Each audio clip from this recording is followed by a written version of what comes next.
How's it going? Hey, hey, how are you? Good. How are you? It's good to see you. I feel like it's been a little bit. It has been. It has been. Hope you're having a good summer. I am. Are you? I am. I moved about 8 weeks ago into a new house. I'm getting settled in my new house, and I don't know, it seems like that's the bulk of things. Yeah, no, definitely. Well, it's good to see you. Looks like you're doing lots of fun stuff, lots of butterflies and stuff behind you. Yeah, I am. This I have them set up in my garage for now, but this house I primarily bought it for the unfinished space that's upstairs. It's almost the whole footprint of the Oh, house. wow. And when I looked at the house, I mean, the house is great for us too, but when I walked up, I was instantly like, I have to have this house because that's my studio. I So love it. Well, that's so exciting. yeah, so probably Uh, about a year from now, I'll have it finished out. Yay. Well, I love that. You'll have to keep me posted on the whole journey. I will. I will. Yeah, well, Desiree, Kim, Casey, it's good to see all of you guys. I know everybody's slowly joining in. Yeah, hopefully everybody's having a good week so far. What is today? Thursday. I've been like so off this week. I think that's summer. Well, I'll give everyone just a couple minutes to get settled. One thing I thought we could do, I did this on the first call, just as people are logging on, and I forgot to do it on the two after, is if you guys want to drop your social handles in the chat. I know a lot of you guys probably already follow each other, but I think that would be really helpful. I think I follow most of you between my multiple accounts, multiple Instagram accounts. I think I follow all of you on at least one of them, if not all of them.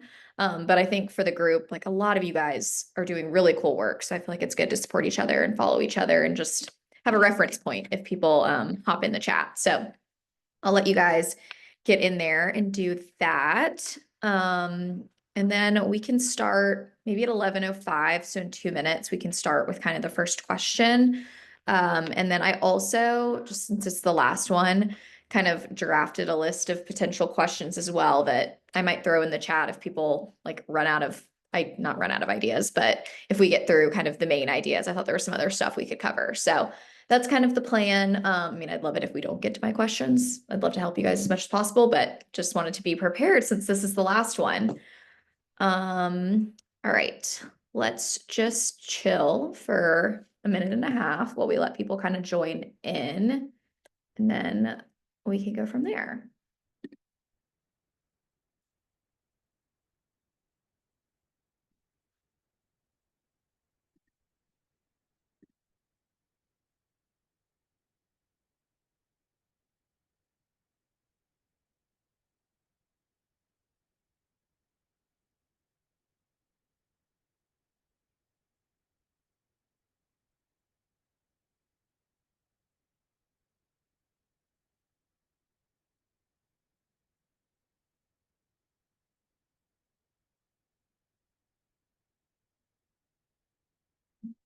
All righty, let's see.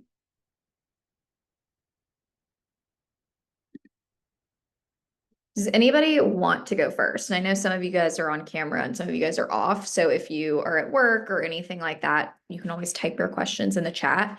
But I obviously love putting a name to a face to a question. So if anyone wants to kick things off with the first question of the day, Kim, Yeah, I have a question. love Um, it. I'm sorry, I didn't make the last couple just because of scheduling, but It's okay. anyway, really appreciate this opportunity just to chat with you about this. How do you, or I see that you do a lot of stuff in your community locally to bring people together. What are some things you've done to kind of get wherever you are? So I'm in around Charlotte, North Carolina, Mhm. but kind of outside a little bit. And how do you, what events or things do you even just do to bring your community just kind of in and kind of create your own little arts, little hive where you are? Yeah, Yeah, some ideas for that. that's a really good question. So I think first, what I used to do before I feel like I had, not that I by any means have like some huge following, but before I had enough that I felt like I could do things on my own, I still do this too. I just kind of subscribe to a bunch of those like newsletters, groups, things that are happening in Charleston where I am. And if I ever see an event that looks creative in any way, I really try to go. So I attend a lot of, and I used to attend and still attend a lot of like, not necessarily networking events, but any type of like female business things at the art. We have like the Redux Art Center, Charleston's small, so it's kind of like there's only so many of these. But anytime there's anything like that, I try to attend. And it's actually really nice because we slowly, Charleston has become more of an entrepreneurial hub. And I'm sure Charlotte is growing in a lot of the same ways. And so I feel like there's a lot of these little like women-led groups popping up. And they all have kind of their own little personalities. So I feel like I've attended a lot of different events and kind of found my people through that. And then now that I have a space, an office space where I am right now, Caroline, who shares the space with me, does marketing, and we host monthly, just like creative pop-ups. I don't know. Basically, we call it a creative happy hour, and we just honestly put it on our stories. And we're like, anyone that wants to come, DM us, we'll send you the address. We're not like blasting that out. And it's been great. And so I think I would say for you, like start small, get coffee with someone who you think is in your area, attend an event with, it's always nice to attend an event with a friend, although I go to them alone all the time. But I think that's a really good starting point. And then it's honestly pretty easy if you do feel like you have a lot of, artists in your community or even like 5 to 10 friends. It's really fun to like host a dinner or host, happy hour. We buy like 3 bottles of wine. It's not like anything expensive or crazy. And that's been something really, really big. It's helped my business so much. So I think any way you can get community goes a really Yeah. long way. Yeah, I was thinking about hosting just even at our home, like a little arts Yeah. night.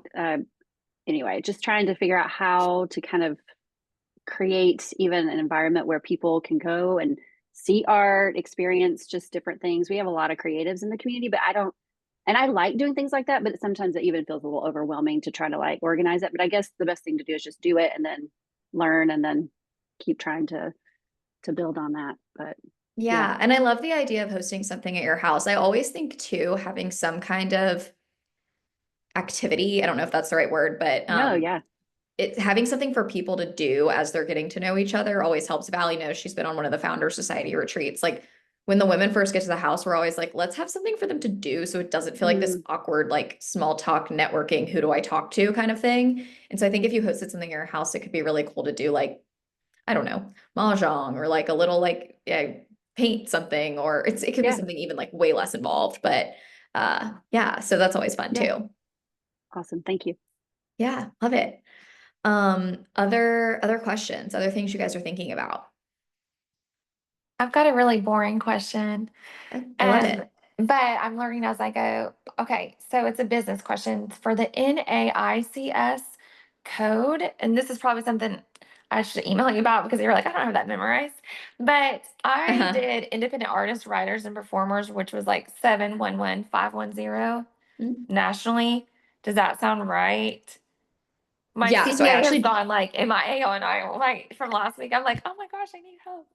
I do actually know what you're talking about. So I'm just gonna give like context. I actually always go into the to the building because it's downtown in Charleston. I always like talk to the ladies that work there, and I'm like, I don't know what any of this means. Like, can you just make sure it's all good?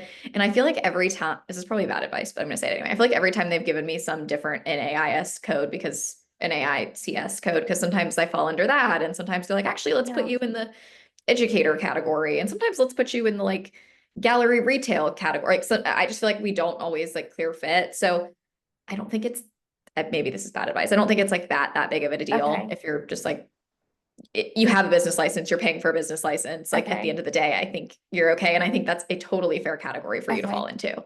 Okay. Thanks. Yeah. Don't stress out about it. Not that I'm the one to ask, but love that. Other questions? What are you guys thinking about? I have one, kind of similar in the business boring question. Right now I'm a sole proprietor, but thinking about transferring over to an LLC. Do you have any specific thoughts on either one or how they're beneficial or what you'd recommend? Yeah. So this is, again, like I am not a CPA, accountant, lawyer, like, so this is just what I've learned kind of like from doing my own thing in business school and stuff. So just like prefacing it with that.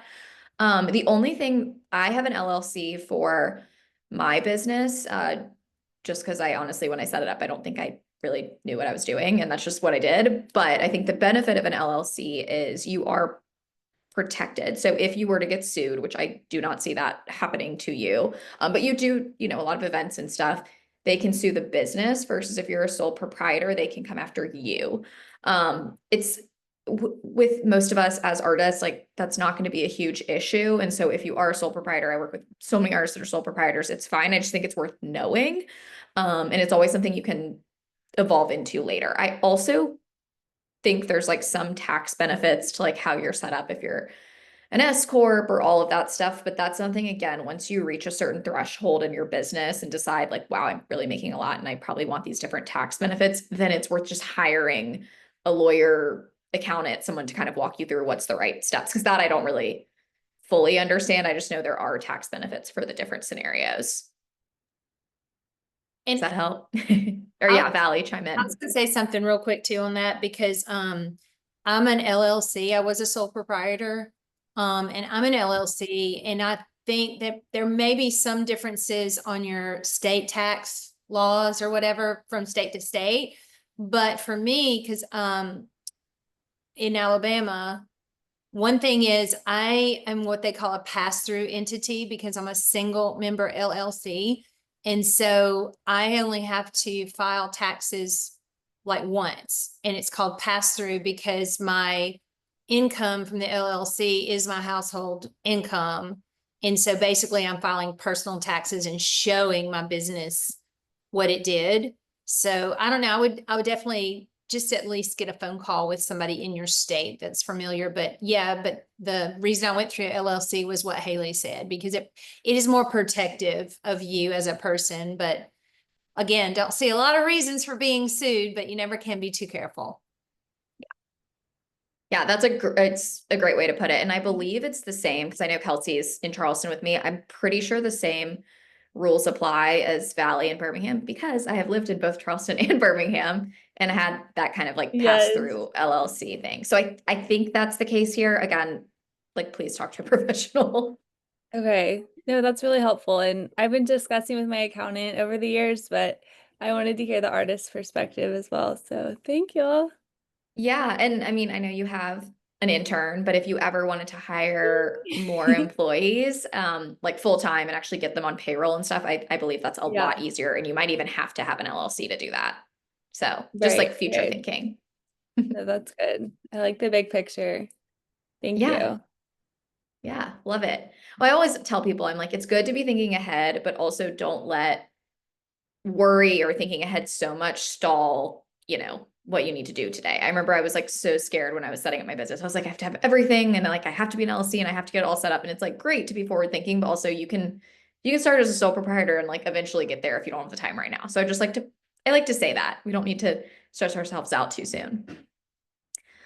Other questions? Things we're thinking about. And people are slowly rolling in, which is fun.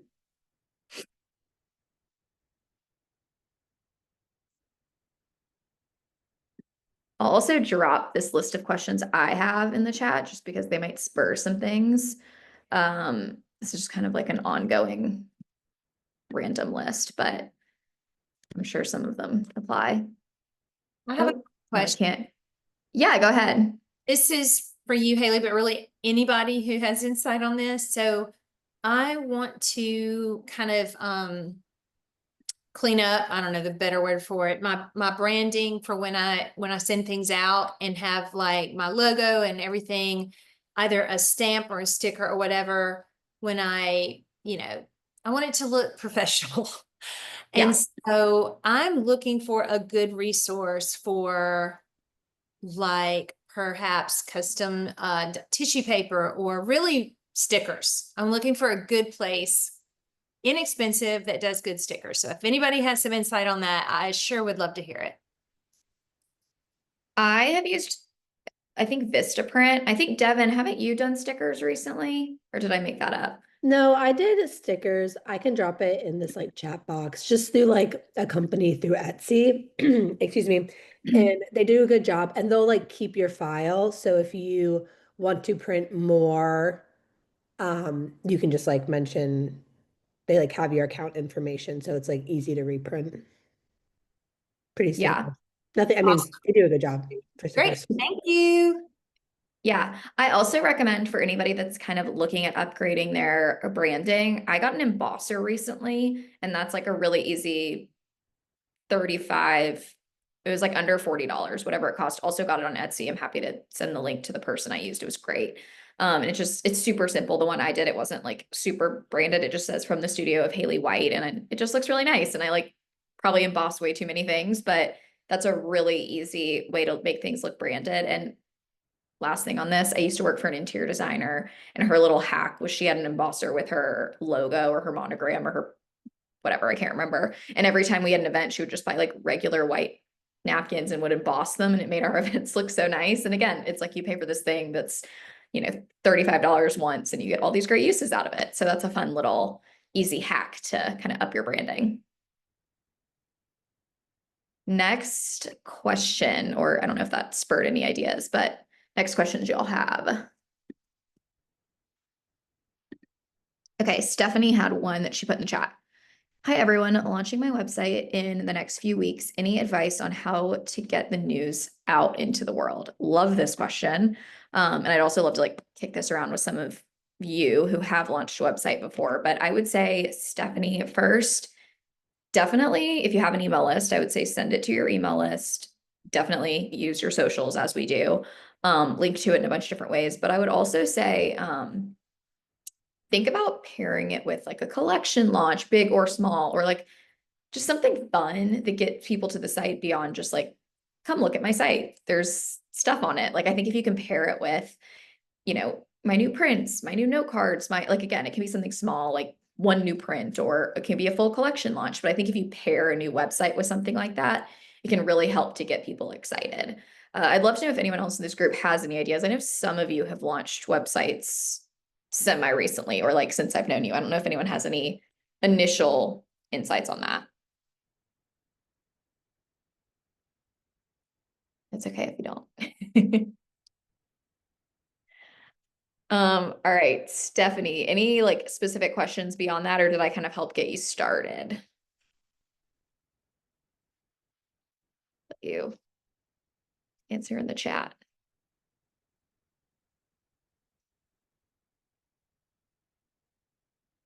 What if it's just a thought?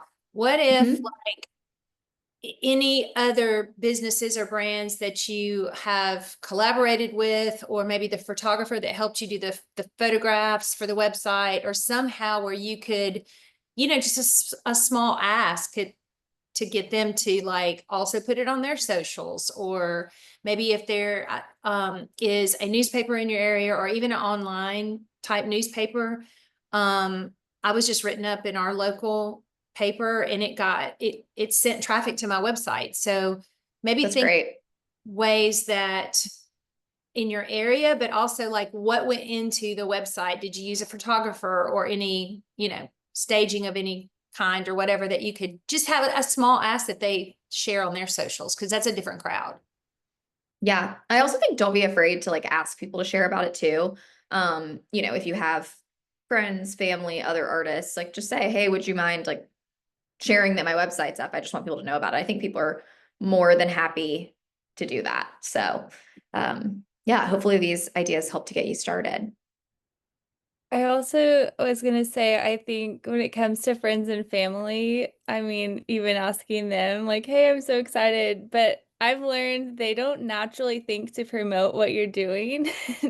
Sometimes the people that you've never met are more supportive than people that you actually hang out with. I don't know if you'll have had that experience, but asking them, like actually asking, hey, can you post this tomorrow? Like share this on your story. And if you ask like 10 people, but it's about asking, like you have to ask because they won't just do it. But I think that also goes a long way and expands to their friends too.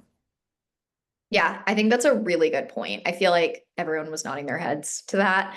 I think artists, like you could probably ask anyone in this group, but I'm sure people would be like happy to just quickly reshare in a story. Like I think artists understand the power of what that can do. But yes, I feel like my sister, my mother, like they don't get that. And they're wonderfully supportive and they love what I do, but it's not their nature to just, click reshare or put it in a story. Like they might, tell their friends that they're excited or something. But so I think the ask is really important and not being afraid to, because the minute you do, they're like, oh yeah, like just tell me what to do. So I think that's a good thing to think about. All right, next question. What do you guys want to focus on next?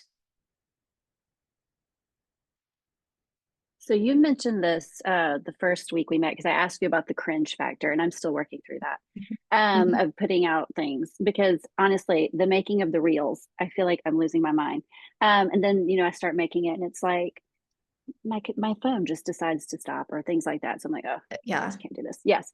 For no reason whatsoever. But I think too, I don't know if you have like things you would point me to. I've done some work recently for something totally separate where I was really had to do some like thinking about who I am and well, all this stuff. It doesn't matter. But I was thinking about how I'm not really doing a good job on my art page conveying who I am, and like really like I feel like I'm a totally different person on that page than I really am.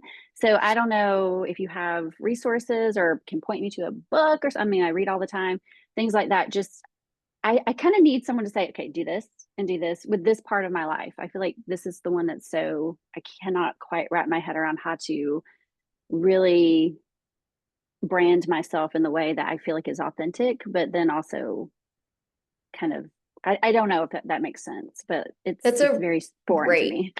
Yeah, that's a really good question. A couple of just like quick things I can share. I just found this podcast. It's called Good Content with, what's her name? Her last name's McKinstry. It's either Megan or Shannon, and it might not be either of those, but her last name is McKinstry. So I think if you look up Good Content McKinstry, hopefully it comes up.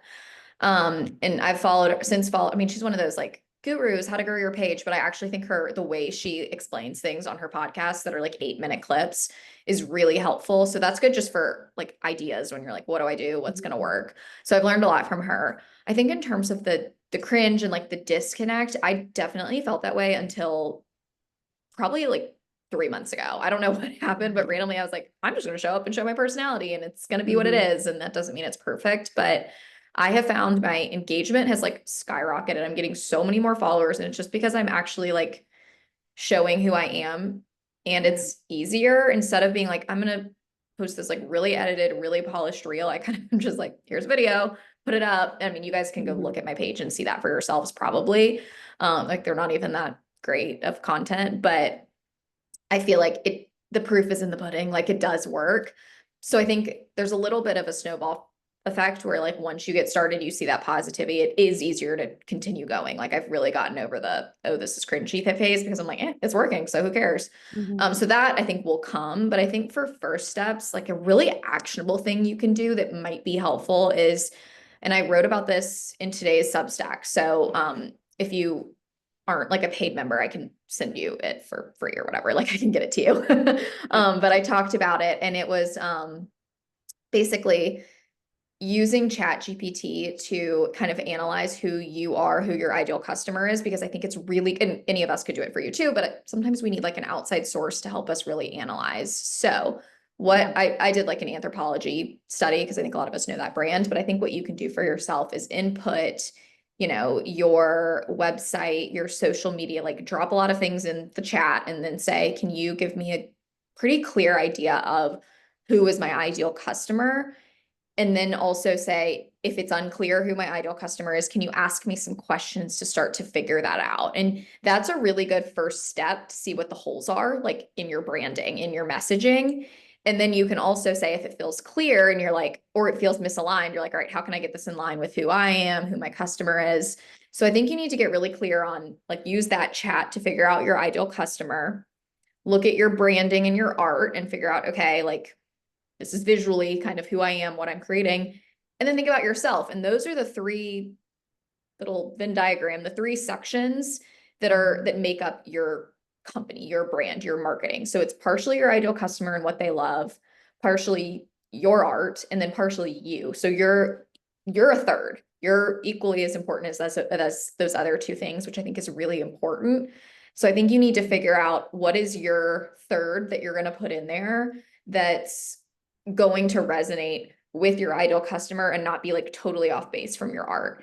And I know that's kind of an abstract way of thinking about it, but I think if you can get a piece of paper and start to draw this out and get really clear with like, who is my ideal customer? And they probably look like you in a lot of ways. Like, what do they care about? What, all these different things you can start to identify. Here are things I can talk about specific, maybe there's 3 topics that you're like, I absolutely love baking and it relates because it's really precise. And I'm also I'm not saying this is what you are, but like, I'm also a really precise painter and I can like bring that in. Or maybe you love running and every time you go on a run, you like get all these great ideas for paintings. Like there's just a lot of things you can incorporate that probably you think are really mundane because it's just who you are, but people find really interesting. I think also all of us being artists, we're just innately like kind of more interesting people. Like it's a pretty cool job choice slash, a lot of people choose not to do it. So I think that right there is even interesting. Um, and I'm sorry, I'm going on and on, like, please chime in, but something I've been talking to a lot of artists about, especially in the club, it keeps coming up. It's like, they're like, oh, well, I have this going on or I have this going on. I'm like, pretty much anything that you're struggling with or that you're working through makes good content if you formulate it the right way. Like, oh, you're building your website, like put that on there, be like, oh, this is something I'm working on. Or, I'm not painting as much because summer is crazy because my kids are everywhere. It's like, turn that into content. You don't have to say like, you don't have to show like your bedhead and like crazy, but you can say like the reality of like, this is why I'm not painting as much. Like people want to hear from you and know about you. And so it's kind of like not overthinking it is going to make your content better. Well, I have a pretty, like, my family is pretty priority, right? So Mhm. I've wondered about that though, because I have my own little Instagram for family and things like that, and it's private. Right. But then, how much do I pull into that? And someone said, well, why don't you show your family? Because that's who you are. And then I'm like, oh, yeah. So I've been wrestling with that a little bit because I feel like I'm not really presenting who I am. It's a very, it's Yeah. very closed, which is not even who I am either. And so that's probably something I need to do. So this weekend, that's what we're doing. We're baseball tournament. So maybe there's, some, maybe I'll take a paintbrush. No, I'm just kidding. I won't do that. But just to try to incorporate that in a non-cheesy way. We'll see.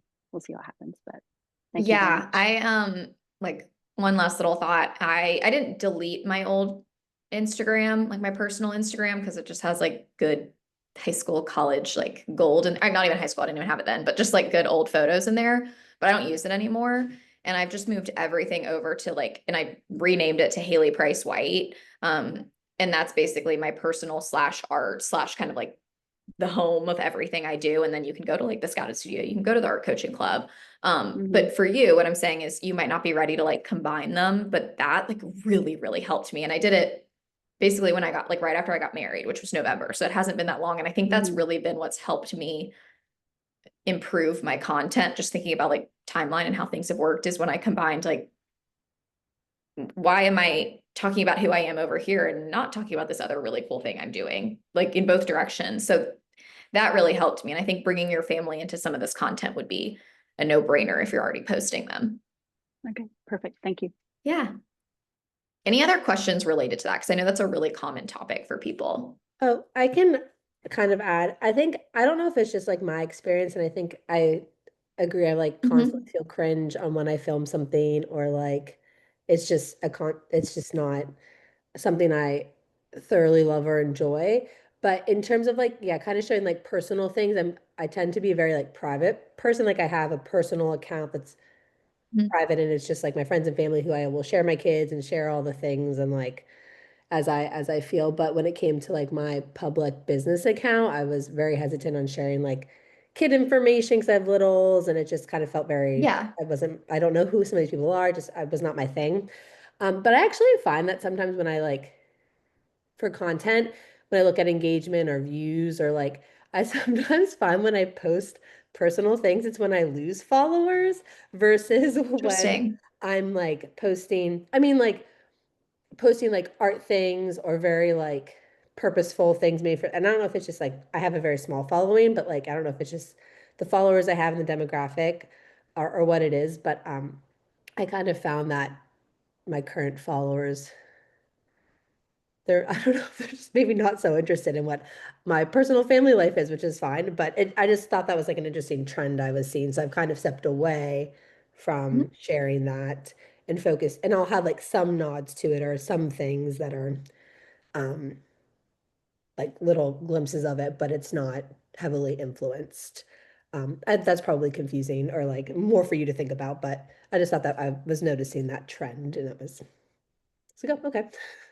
Well, thank you for sharing that because I think there's no, I mean, I hate to say this, but like there's no right way to do this. And I think you do have to continue to watch your audience and like what they seem to like. I know for me right now, like I test the waters with stories all the time. Like I'll put something up and I'm like, do people care? Do people not care? But right now, and it's on brand with my reading girls and stuff, I post what I'm reading. And like that theoretically is like pretty random. But every time I post a book I'm reading, it gets like 50 clicks on like the little link. And so I'm like, I'm gonna keep doing this. Like 50 is like a lot when you only have, 2,000 followers or however many I have. And so those are like little things like doing polls and like just obviously there's like analytics and stuff, but even the little things of just seeing like what are people clicking like on like in your stories or what are people engaging with. And that's been really informative to what makes sense, to incorporate it. And I want to read what Casey said in the chat because I think it's really helpful. I'm sure some of you have read it, but she said, I feel like when we look at some of the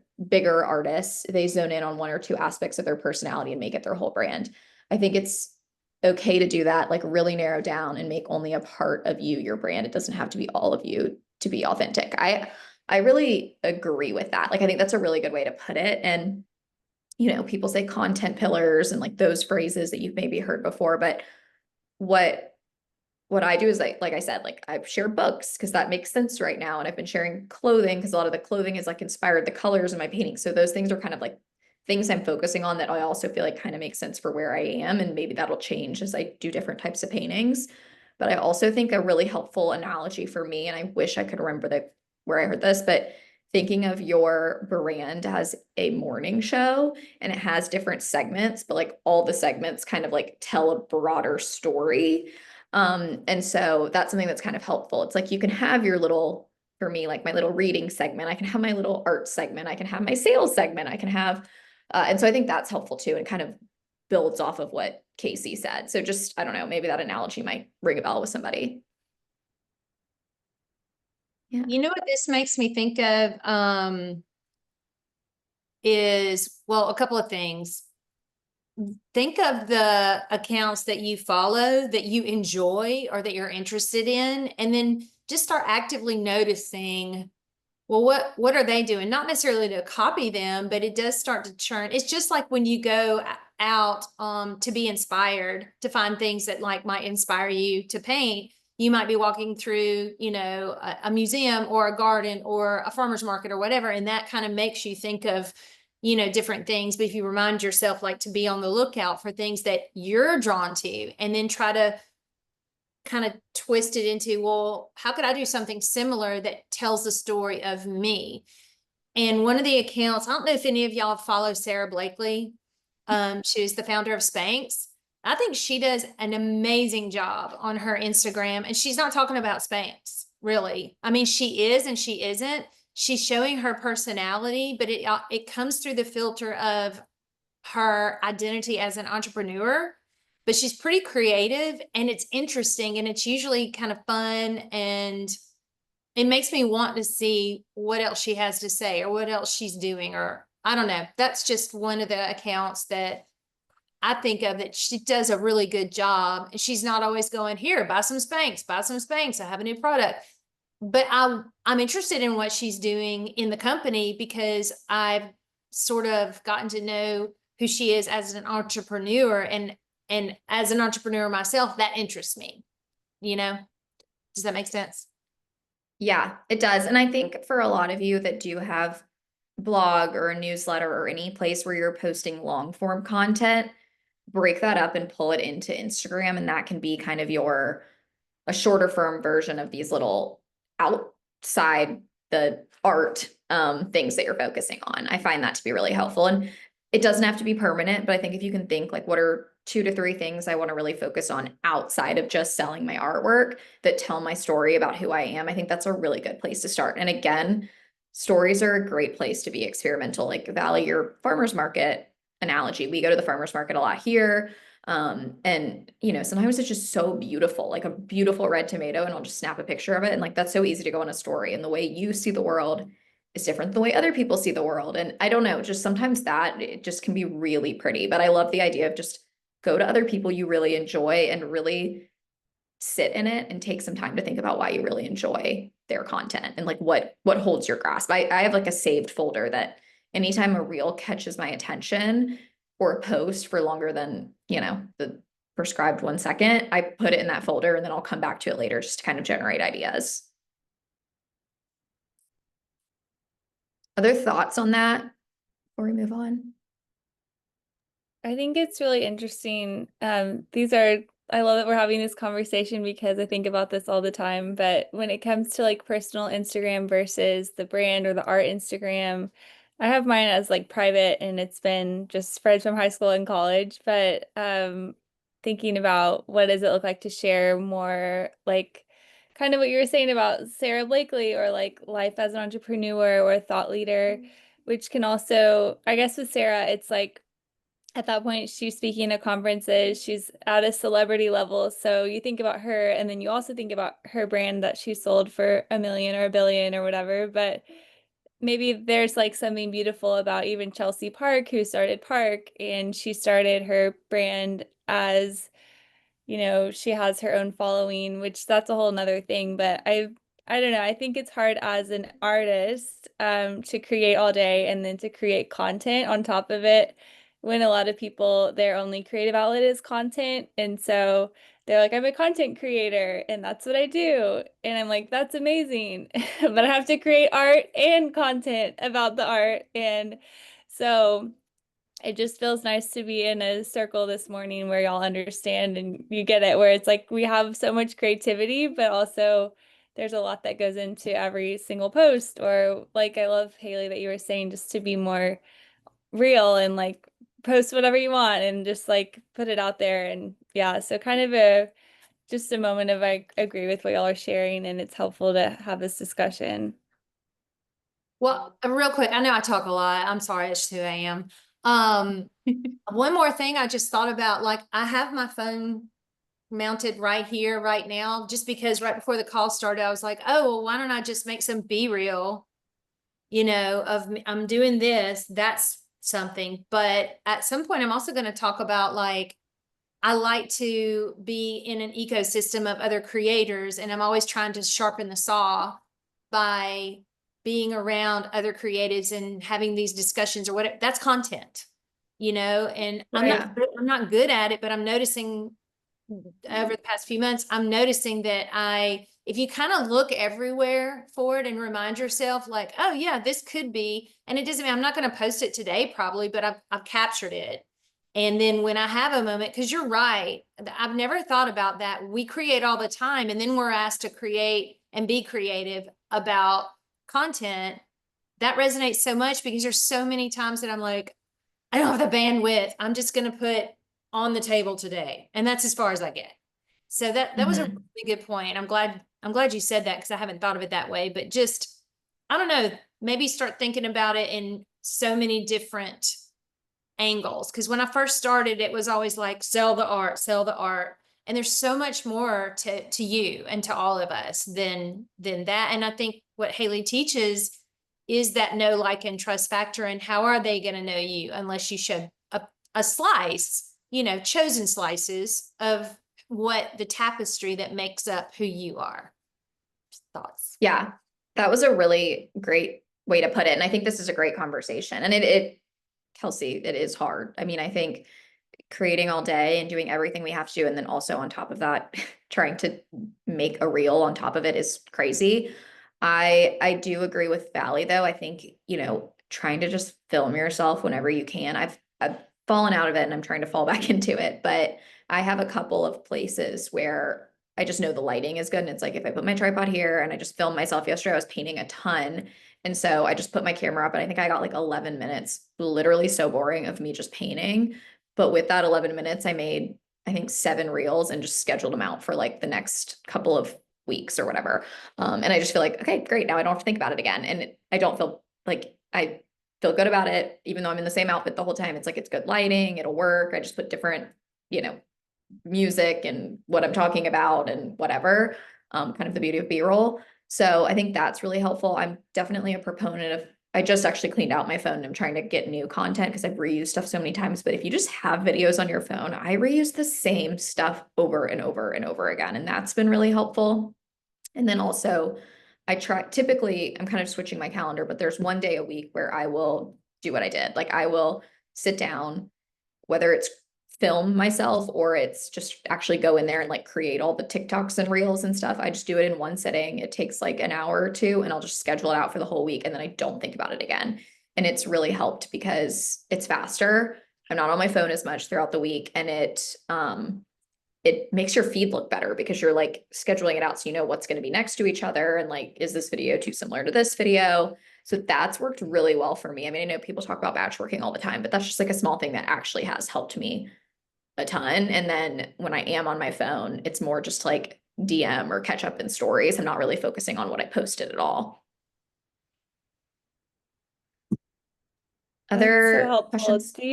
She said, do you use Instagram or is it like Planoly or like what do you do for your scheduling? I schedule it all in Instagram. I've used other platforms before, and I know some platforms like they say don't do it, whatever. I just do it all in Instagram. I find it easier. I'm like, it's one less thing to worry about. I'm trying to learn. And I have I have y'all on my phone today, and then I have my laptop up, and I'm trying to learn. Like when I get on Instagram on like computer versus, it's like a whole foreign thing to me. Like I don't Yeah. even barely know how to like. I was trying to share something of Devin's, and I was like, I know how to do it on my phone, but because I wanted to like share people that way. Like I barely have any followers, but that way, even if it's 5 people that share someone else's, and it's just a trickle domino effect, in my opinion, like getting the word out about people. But okay, I'm gonna figure this out on the computer today. Yeah, But I love it. thanks for sharing that because it is so time consuming to do that. But I love that you're taking an hour to blocking it off and then scheduling out, and then it's kind of like making it your assistant. Yeah, and I've talked about this in the club a little bit before, but obviously for those of you that aren't in it, you haven't heard it.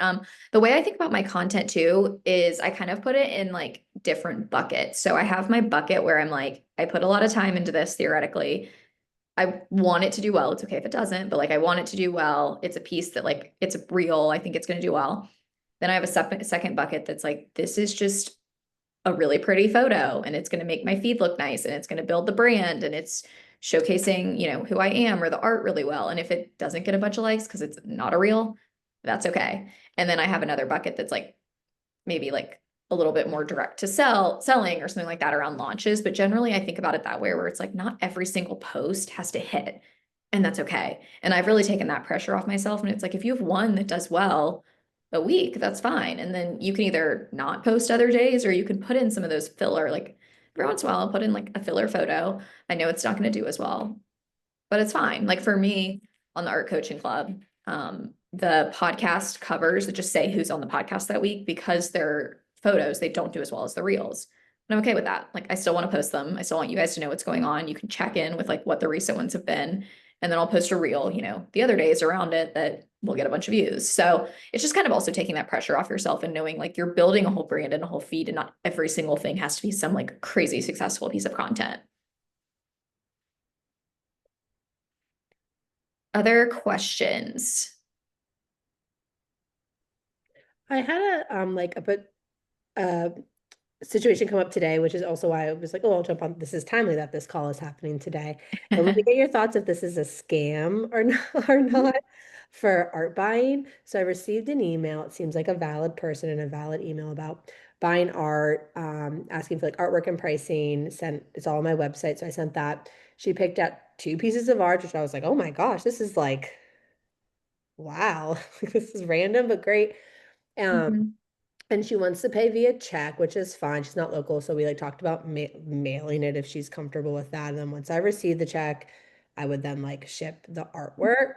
But now it's becoming like shipping the artwork to like a shipping agent she has.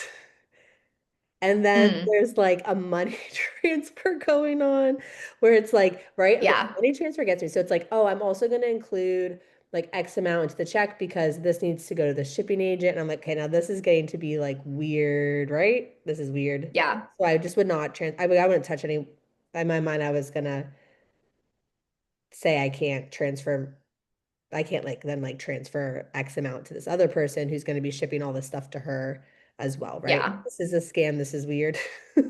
Yeah, I think so. This has happened to me before. They're just getting better at it, which like is so I know annoying. it feels very like Yeah, basically what I always say, and sometimes I have ChatGPT help me like put this in the best like the best say it the best way, but a lot of the times I'll say, you know what, this is how I work. Like I only allow, and sometimes you can say like I only allow purchases through my website or through this specific like QuickBooks invoice. I, I have my ways, like I've run into too many issues, like this is how I do it. And if it doesn't work for you, because most people are like, yeah, that's fine. Like and checks are fine or credit card or whatever. But if it starts to get weird like that, I'm like, sorry, I only use UPS or whatever. And I sorry, like you basically just say that in a nicer way. right. Okay, thank you. That's I was feeling like it was getting to be a little bit Yeah. weird. So cool. Okay. Yeah, you're great. I had a situation like that recently. I had someone who really wanted to buy a piece from the Scouted Studio, and it seemed legitimate, but they wanted me to fill out like some specific paperwork that I just was like, this is giving you a lot of information you don't need. And I just kind of was like, you have to check out through my website. You have to check out through my website. You have to, and finally they did check out through my website. And I was like, why were you weird about it? And so it's great. So like every once in a while they might be real, but for me, it's like, there's enough scammers out there, unfortunately, that I will tell them what they need to hear to not, put myself in a bad situation. Other questions or things you guys are thinking about today?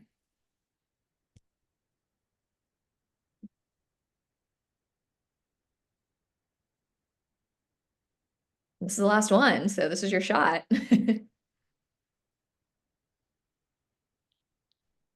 Let's see. I'll drop my crazy long list of questions in the chat and you guys can see if any of them apply to you. I don't even know if it'll let me drop this whole thing in there because it's long. Just put some of them in there. Here's some more. If any of these resonate, just let me know. Oh, Casey, great. Is there anything specific you recommend bringing to art shows aside from, business card, etc., marketing wise? I love, if you have anything you can hand out, it's nice. I think generally having one of those QR codes that can take people directly to like your email list or your Instagram or something like that is nice because we're in a digital world. Like I want to capture them. I think something else that's nice is to have a giveaway for like a print or something small while you're at the art show, because that's people that sign up for that likely want your art if you're giving away your art. And that's a really good way to capture emails. And I recommend doing that through like, again, like one of those QR codes or something. But I don't think you need to bring a ton of stuff. Honestly, it's like focus on the art, focus on the things you're bringing. And then if you do like commissions or anything like that, I would always say, if you're capturing emails there, have a way to do that. So whether it be the QR code or if you are like a handwritten person, people write down their emails. That's nice. I would say and I'm sure you bring one, but like have a notebook ready because I love to take notes on people. So if they do join my email list or you want a commission or something, just to like have that handy. And I actually like the first encounter with them to be in handwritten, personalized one email from me. One, because then I don't go to spam when I send them, newsletters later. But two, it's also a really good touch point because a lot of the times we maybe think they'll reach out to us because they want a commission or something, but I like to reach out to them. So it's just another little hack. Cool. Okay. Kim, you said you would love to hear more about pricing for newish artists and trying to move away from friends and family. Yeah, love that. I think that's probably something a lot of people can relate to. I can relate to. So I would say you kind of need to price for the art you want to sell, not price for the art you're currently selling. So you need to figure out where you want your pricing to be ultimately. It'll always increase, obviously, but like, what is your goal? Like, how far are you from it? You definitely want to be increasing your prices. I think like every 6 months to every year, like you need to check in and you need to be raising your prices. If not, like with a new collection, like my recent series sold out really quickly. And I was like, that's probably an indicator that I need to raise my prices. Like they don't need to be selling out that fast, to be completely honest. So think about that. And then I would say for friends and family, so you don't alienate them when you do raise your prices, have a friends and family discount. And I don't care how much it is. You could be like, it's 75% because I'm charging so much, but maybe don't do that. But like you can charge whatever you want and then, or you can charge what you need to charge and then give that friends and family discount so that you're not losing those relationships. Most of the time they'll get to a point where they're like, okay, she's now taking this seriously. She's charging this much. I don't want a deal. Like I've gotten to the point it took 5-6 years, but a lot of people are like, and we'll pay you for it. Like we want to know, like, what are your costs? I'm sure like I've had people be like, I'm sure your prices have, gone up since we ordered from you when you were in college. So like people also come to terms with it. But I think the main thing to think about when it comes to pricing, and obviously this is specific per person, but think about if you want to go the gallery route, like you need to be prepared for them to take half. So like what does your pricing need to be? Know all of your input costs and know your time, because that's an input cost in and of itself, and make sure those are covered.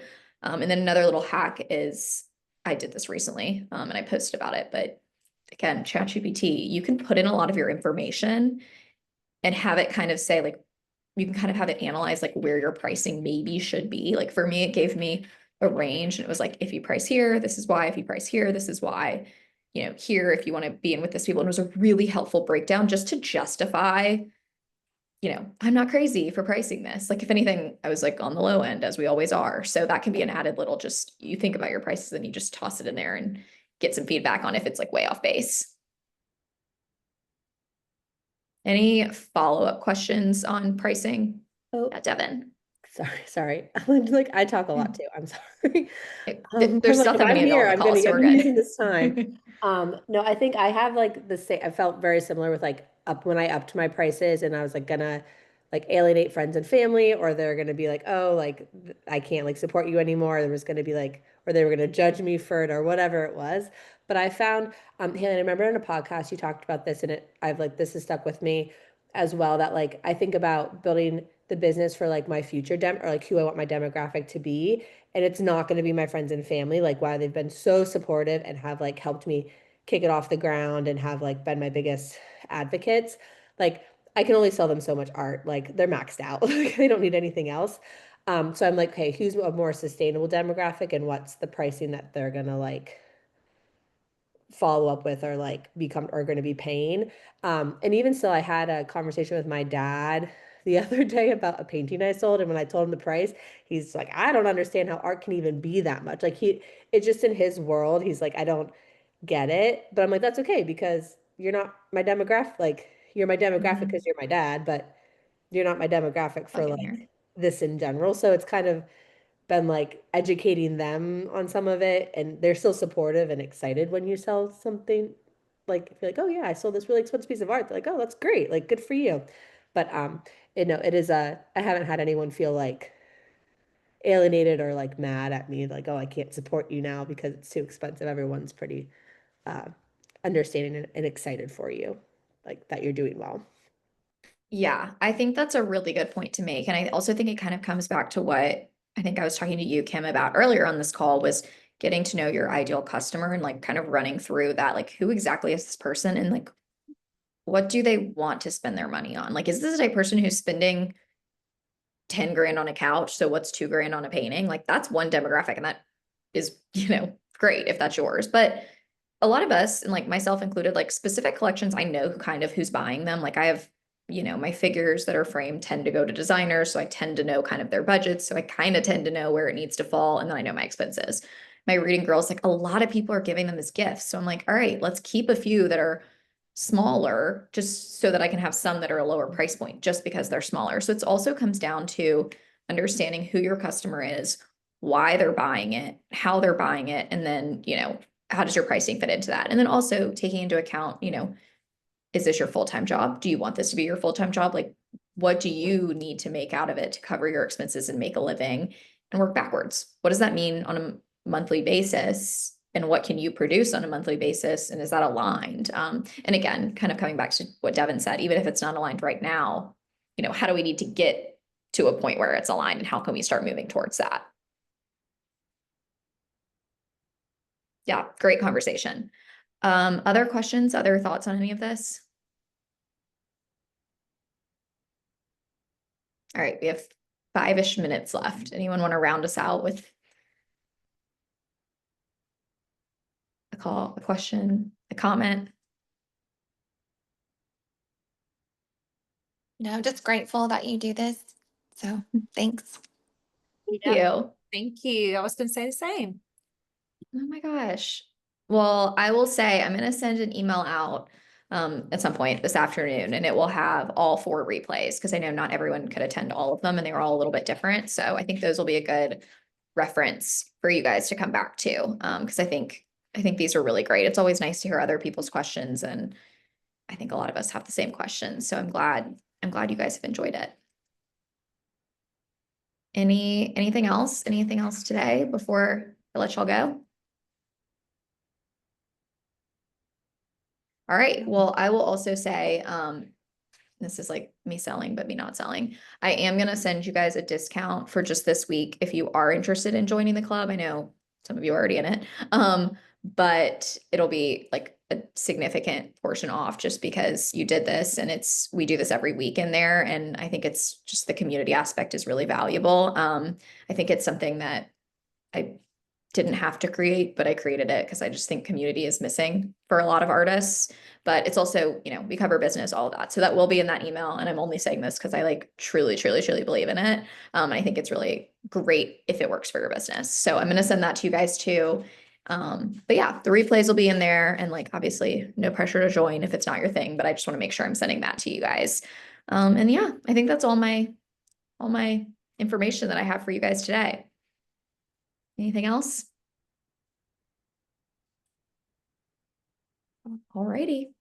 Well, I will talk to you guys soon, hopefully in some way or another. And yeah, have a great rest of your day. Thanks. Bye. Bye. Thank you.